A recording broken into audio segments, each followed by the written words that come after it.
Assalomu alaykum ushbu kanal muxlislari. Bugungi mavzumiz oyoqlardagi jigarrang dog'lar haqida.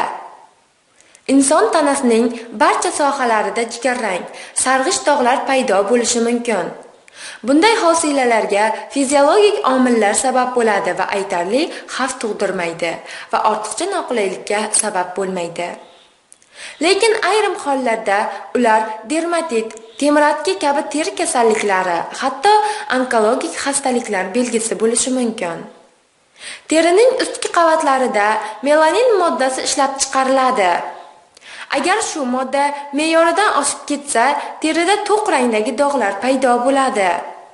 Ular ko'pincha tananing ishqalanuvchi sohalarini qamrab oladi.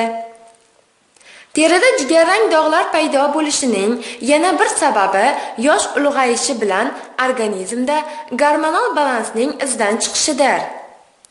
Organizmda ayol gormonlari kamayishi, hayz siklining buzilishi, terida qoramtir dog'larning ko'payishi, bular bari klimaks bilan bog'liq muammolardir.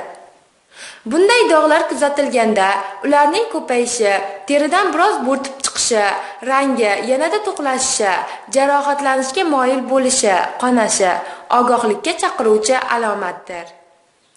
Bunda vaqtni o'tkazmasdan onkolog shifokorga murojaat qilish darkor. Salomat bo'ling.